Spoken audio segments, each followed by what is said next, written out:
Hey guys, welcome to AfterBuzz here. We're doing the Supergirl After Show. This is Season 1, Episode 19 already, almost to the finale. This is called Myriad. Tonight we're going to be talking about Myriad. We're going to be talking about Maxwell Lord and his giant bomb, Alex and Jean on the run, and then Kat comes in with hope. You're tuning into the destination for TV super fan discussion, AfterBuzz TV.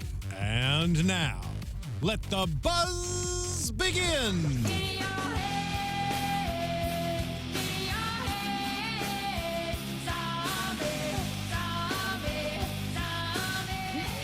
A little zombie for you, courtesy of this guy over here. All right, hey guys, I'm one of your hosts, JJ Jurgens. You can follow me on Twitter at JJ Jurgens, and I'm joined here tonight by my fabulous co-hosts. Hi, it's Stephanie Wenger. Glad to be back with you. You can follow me on Twitter and Instagram at Stephanie Wenger.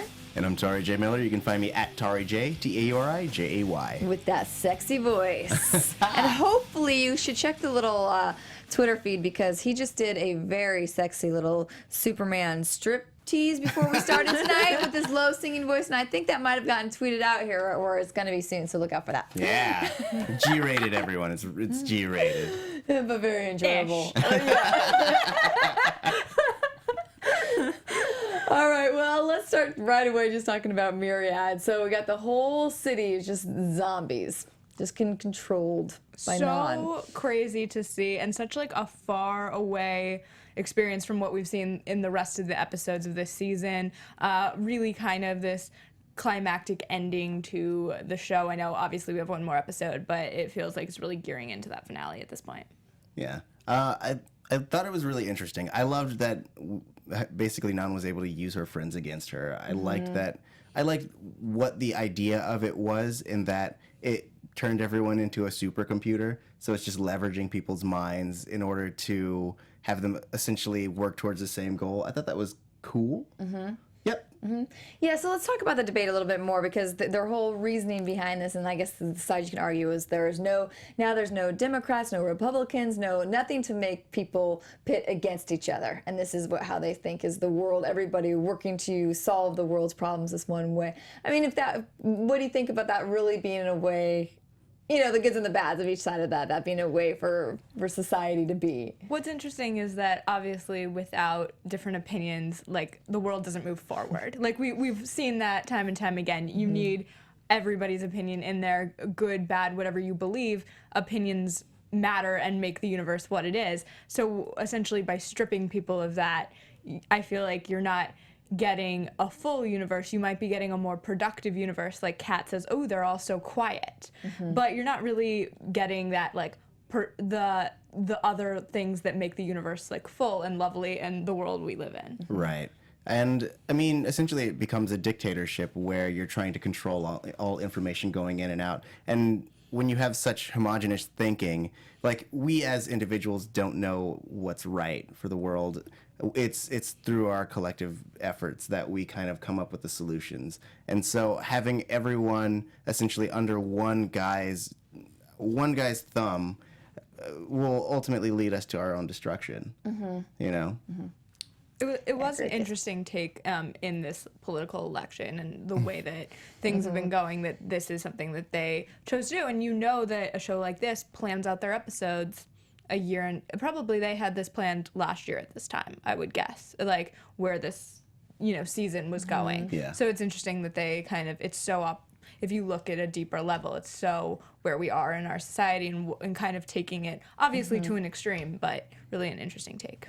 Yeah, I think they always do kind of a great job of, dropping little things like that do make you do think about things a little, for a little bit about like, yeah, what would it be like if that was true? Yeah, we could really accomplish a lot with the climate control, everything, all the issues that we have. But yeah, what kind of life would everybody be living? No life, So. Yeah, and I think I had mentioned this off camera, but I kind of wish that we had this a little earlier just so we could kind of marinate in that and kind of really dig really deep into Non's motivations. Because I loved that moment when he's walking around Kat's office and he's talking about, he's giving his soliloquy or his monologue about, how he's essentially saving us by saving us from ourselves. And I like the idea of this character who's doing what he thinks is right, and in a way he's helping, but he's just going about it the wrong way, and he doesn't have anyone to kind of filter through that, especially since Astra's gone. So I really wish we would have spent a little more time kind of focusing on that and really kind of empathizing with Non as a character.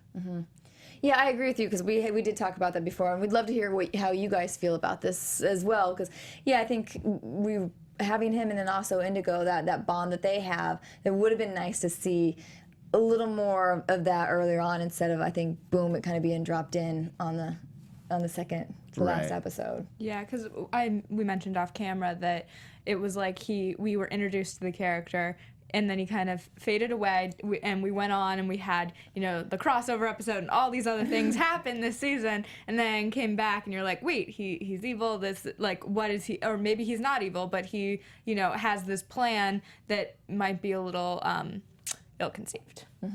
Yeah. Though, even in this episode, you also see a few moments where you kind of, you see weakness, but you see him really reconsidering what he's doing and trying to think through his actions, and he's being egged on by Indigo, which I think is a really interesting dynamic between them, because she's kind of Macbething him, and that like he's like, oh man, I have this power, and she's like, you could do more with it, which I thought was really interesting. But like, I like that you see that he's not all in, and Kat even kind of mentions that he's motivated by fear. Yeah. So. I really like Indigo's character. Like, everything about it, I love just the costume design, and then I just love how she is just so strong and little, stirring the pot all the time, and I just find her a fun one to watch. She's definitely like that button pusher. Like, she just wants to see how far she can take it, and that's what's really fun, because and I feel like if she kind of continues on, that'll be a fun dynamic, at least in the next episode, if not into season 2. Yeah. Agree. Well, another character we see come back in is one of we've talked about many times in here, but so we have Maxwell Lord. Oh, Maxwell. Yeah, he's just, I feel like, so, like, he wants them all to think he's a good guy, but we all, I feel like, as an audience, know that he is up to no good. I feel like he doesn't, his intentions are not the purest. Yeah. I mean, I feel like he falls in the same camp as Non, in that, like, he's constantly trying to do the right thing, but he just doesn't have the, like, empathy, and he doesn't have the amount of, like, caring that it takes to do it. And so he's constantly trying to find these workarounds to be a good person, but he never, like, lives up to what he wants to be. See, that's what I feel like he's not a good guy, but he wants to appear to be a good guy. And that's a really interesting place to be. So everything he's doing is to give the appearance of being good, when in actuality, I'm not sure that his intention is so good. I'm still on the fence a little bit, in the fact that I see we heard him reveal more about himself today, and how he had tried to tell the government, the issue with his parents, and had tried to tell them not to approve those hazmat suits. So I feel like he is kind of struggling a little bit with trust, and with, that I don't know if early on he always wanted to just be the know-it-all, or if then he's just kind of embraced it now, because he's like, well, if people aren't going to listen to me and bad things are going to happen, I'm just going to continue on my path and kind of do things my way, which I know will work and will, Yeah. No, it definitely paints his character, and that you realize why he's so in your face and so arrogant about things, is that, like, if no one listens to him, he's going to make them, and I think that's a really good motivator. I feel like over the course of the season, you two have had more sympathy for him, and somehow I've reversed, and I had a lot of sympathy at the beginning, and now I'm like, I know we're getting all the explanation for it, but I'm like, look at all the, like, things that have not turned out so well, whether the intention was good or bad, it hasn't turned out well, and I'm like, I'm just want him to, like, see some consequences for the actions. I feel like he doesn't get a lot of consequence. Yeah. Now, why do you think he sent Kat the earrings? Do you think so that he could always have that platform for his own, like, her media company, or do you think he really had feelings for her, or why do you think she got the earrings? I mean, they've established that they have kind of a history, and I think that deep down he cares for her. She might be the only person he's ever truly trusted. So I think that it was a gesture to, and especially because I think he's he sees her as an equal. And so if you're going to be trapped in a world full of mindless zombies, you may as well be trapped with someone who you can talk with. I agree with that. Which I'm glad he did, because I actually liked the dynamic of the three of them then kind of working together, you know, through this. I thought that was fun.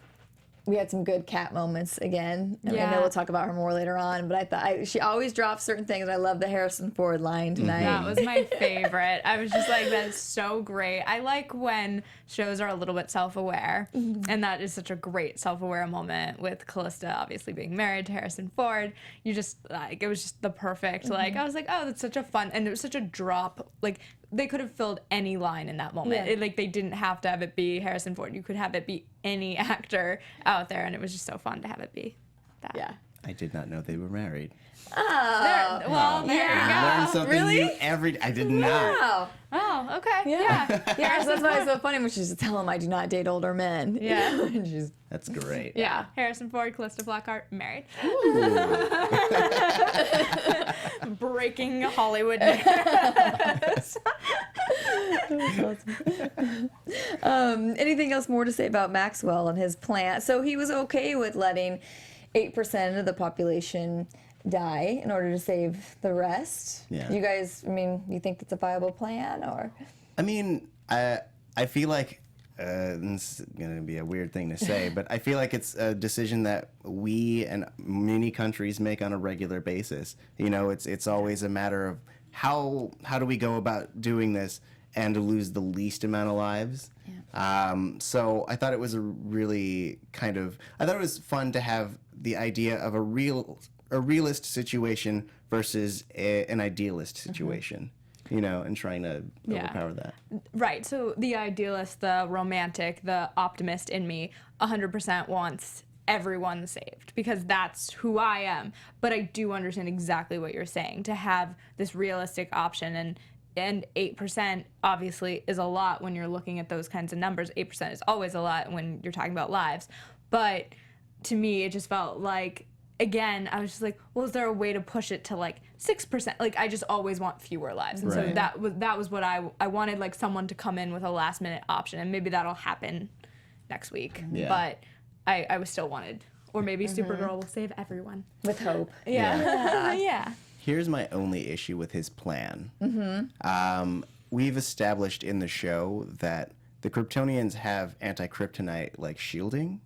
So essentially, he would have killed 300,000 people, and the Kryptonites would have flown down and been like, "Man, that sucks." And then, So that's a good point. Yeah, which I would have been interested in seeing. That seems like a very like mid-season finale thing to do, where you have everyone building towards this plan. Everyone's reconciled with the fact that they're going to sacrifice these lives, and then they implement it. You think they win, and then it turns out to be ineffective, and then they have to live with that for the next half of the season. I find that concept really interesting, and we might. There's a chance we still might get something to that effect, but yeah. Yeah, I know we shall see. Hopefully next week what we're gonna get. All right, well let's talk a little bit too. We see Alex return, so she's on the run with Jean. Yeah. Yeah, I like their disguises. I like the mom and the little boy.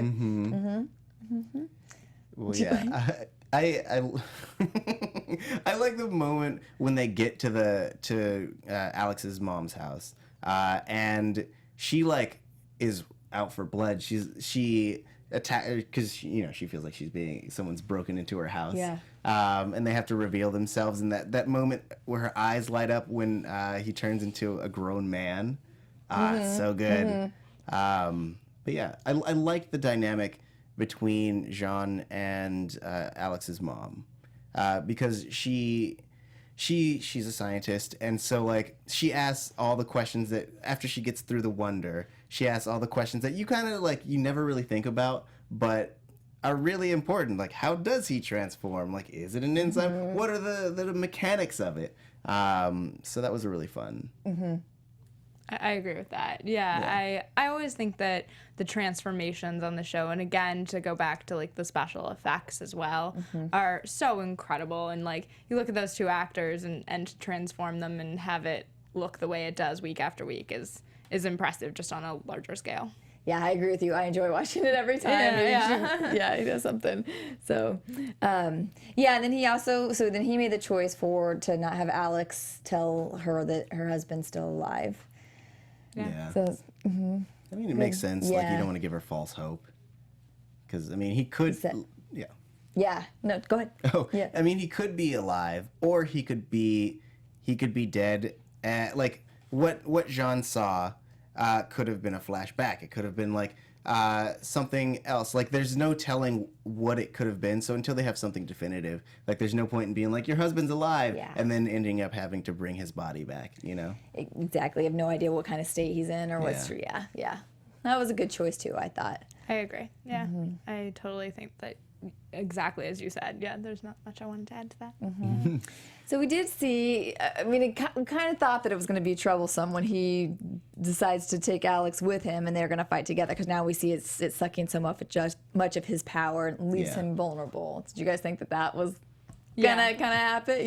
Yeah, no, that scene when you see that happen, it was crazy. That was not what I was anticipating. Was that what you thought was going to happen?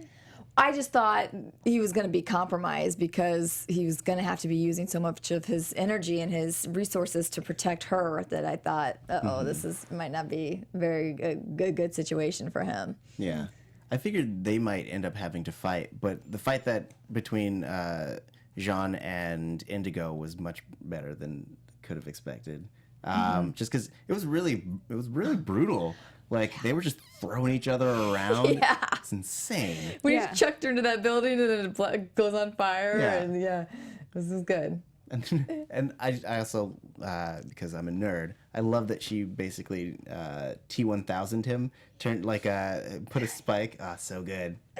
That thing was reached far, too. Yeah, I was going to say, that was no joke. Tense. All right, anything else about those two? And then being on the run? I mean, not necessarily them on the run, but the whole Alex being taken afterwards. Now that she was under Myriad control and is essentially now being turned against Kara. But I don't know if you want to talk about that now or later. Yeah, no, let's go for it. I think that's the best for me. Having them to duke it out with her in a kryptonite suit is probably the best turn that this episode could have made. Like, if I were to make a graph of like high to low percentage choices, that was the highest percentage choice. Especially because she's in the kryptonite suit reminds me of the one that Lex Luthor uses against Superman, which is a nice little kick. But also having because I think a couple weeks ago, or whenever I was predicting about this whole thing, I was like, I want Kara to fight her friends, and then having this sister battle is going to be so good. Yeah, I think it's interesting that we saw kind of throughout the season this relationship kind of be on a roller coaster. At times they weren't getting along, and at other points, like best of friends.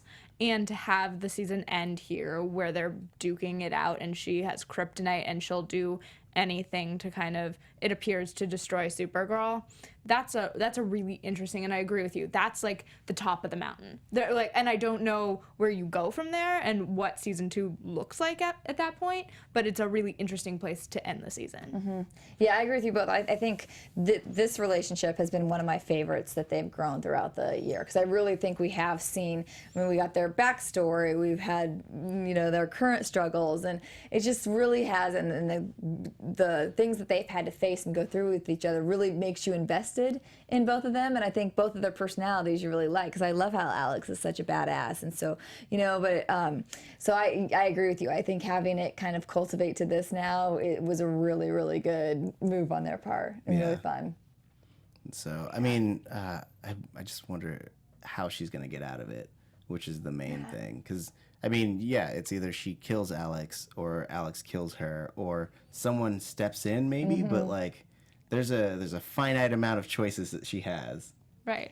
And you know it's not going to be Superman because we saw that cameo. Oh yeah, let's talk about that for a second. I was like, we have to, guys. We're missing the Superman cameo How here. disappointing was that? Like, So right? disappointing. I know, like we had the was it text message earlier in the season from Superman, and I was like, oh, they're finding cute, creative ways to kind of tie him in without having that Superman character. And then tonight rolls around, and I was just like, to see Superman drop out of the sky, feels just like and you don't even get like a close up of him. It's just like this anything dropping out of the sky, and you're like, okay, guess we're all assuming that's Superman? Okay, we'll move it forward with that.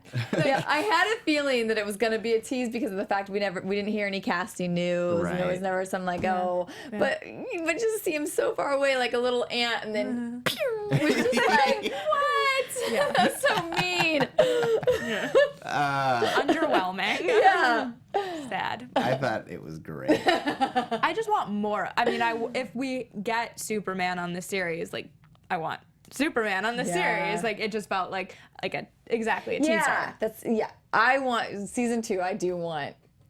I want to see a Superman. Yeah. Yeah. I mean, not all the time, but I want somebody to maybe drop in once. Yeah, I feel like it could almost be, I know there's not a Superman series right now, correct me if I'm wrong, but I don't think there is. Correct. And I think it would be interesting to almost have it be a crossover, feel like a crossover in some ways, like a special episodes, maybe a couple a season where you get a Superman appearance. But this felt just like a sad little teaser to me. I think it would be fun too. I think it would also add a new kind of dynamic. Like when we had the Flash, it added this new energy and this new dynamic, which I think was fun for an episode. So I think that could be fun next year for, or like you said, for a couple episodes. Yeah. I mean, not all the time, but. Yeah. Yeah. I mean, I would even take like a Superboy or even like Superman from the past coming into the future and then them interacting. Because I think that would be really fun. Because time travel hasn't been introduced on this show yet, and I really like time travel. Anyways, that's my personal preference. But yeah, even if that were the case, even if we couldn't have like a full-fledged Superman, mostly because of rights and all that stuff in the movies and all that stuff, I would like to have some version. It seems like with the way the Flash casting for films has gone and all of that, that there really are, and there obviously are contractual things that I'm not sure about, but it seems like they're really kind of creating a TV universe and a film universe for these characters. So it feels like, unless there's a contractual issue, that you could have a Superman and it not be Henry Cavill on this show. But you never know. Dang it, because I would like it to be him. I would too, but yeah.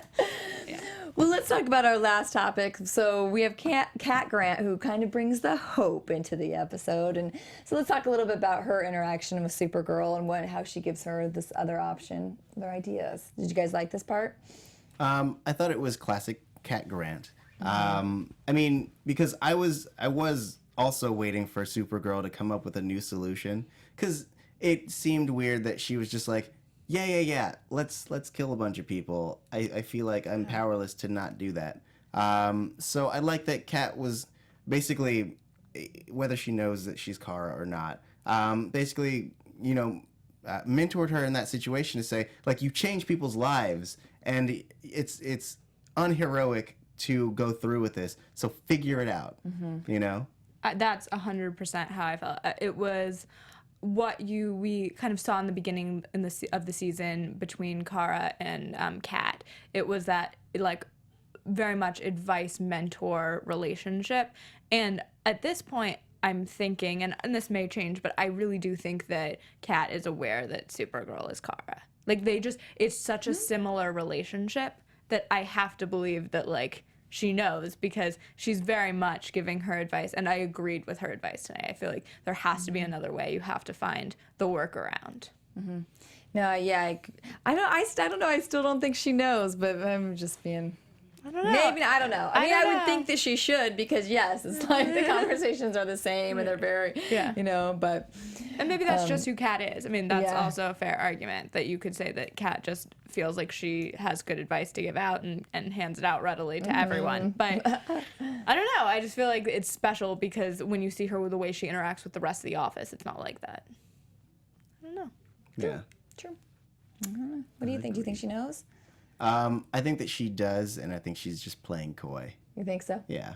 She's too smart not to. Well, you would think. I mean, yeah, you'd think she'd put it all together. And where does her assistant go? You know, when she just disappears all the time. Like, Yeah, I have to say, like, no assistant could get away with that. No. You'd just be like, I'm gone for 3 hours. Yeah. No worries. Yeah. Yeah. And what a great job if you could. Yeah. Leave your boss. I mean, I think that she saw the lengths that Kara was willing to go to try to protect her secret identity. So she realized it was easier for Kara to, like, maintain her two different personalities. Yep. Her two different personalities and maintain her job or whatever, you know? Because if she spent the whole time trying to be like, look, I'm not Supergirl, stab, stab, stab, I think it would be weird. Yeah. Yeah. Yeah, definitely. All right. Anything else on this episode, guys? Let's see if I have any. Nah. I mean, I have a lot I'm looking forward to. I mean, because we have an old-timey radio, or I guess TV broadcast station, and I can't imagine what their plan is, unless it's just to beam themselves into everyone's head, being like, "Hey, wake up, bruh." No. And I've been catching up on The Flash, and I kept thinking of, like, frequencies. Could you do something with, like, on a Flash episode, they do something with, like, they change the frequency, and that makes characters act differently. Oh, yeah. And so I was wondering if, like, but that's just because I literally have been watching The Flash all week. So, like, that was my only, thought was, could you do something with the radio frequencies or the broadcast frequencies that would do something like that? Well, he said something. Why he was going to do that was to. Did you catch that? Sorry, we just watched it right before. But I mean, he started to talk about why what he could do with. Yeah, and it implementing mattered. that. I know that it mattered that it was, like, old timey versus digital. So Right. that made me think, like, cable or, like, antenna signals and that type of thing. I don't know. It'll be interesting to see. I'm hoping that we'll figure that out next week. I'm sure they'll go through their plan at the very beginning, and then crazy stuff will happen. I know so much action. Yeah. Yeah, we were talking about that. I think there will be a lot of action because we were saying how this one was there was a lot of talking and a lot of, in various storylines. So we're ready for next week. I think it's really to have them hit us with a lot more of the action and the fighting and the big build. Yeah. It was definitely a moral episode. Yeah. Yeah, I agree with that. All right. Should we try some predictions? I'm down. I'll just let you know. Now, No, your that's AfterBuzz TV predictions. All right. As for predictions, let's see. I mean, I definitely think that that's literally what they're going to do, is that they're going to broadcast something into the wavelength that they're using for Myriad, and try to snap everyone out of it, whether it be a message from Kat, which I think would be very interesting, as opposed to having Supergirl do like I'm Supergirl, everyone wake up, having Kat do another one of her, like, famous speeches about hope, and meanwhile Kara is trying to defeat them from the other side. And then I think that by the midway of the episode, we're going to have Myriad taken down, and it's just going to be like an all-out, knockdown, drag-out fist fight between Non and Kara. I like that. Yeah, I think this week we definitely got the building blocks of everything, and I'm excited to see where it goes. I think that I think most excited about how they're going to resolve and move forward from this Alex and Supergirl fight, because I feel like when you get to that level of a fight, where does that take the relationship? Where do you go from there? And that, like, even if they never face off at all, like, where just the fact that you got to that point and you're standing there having that conversation, that changes the relationship, I feel like, forever. I feel like you kind of mentioned before, like, will there be a third party that'll? I don't think one of them is going to die. I don't think Supergirl will kill her. So I'm interested to see how that plays out, to see what the third factor that's going to come in there is. Gosh.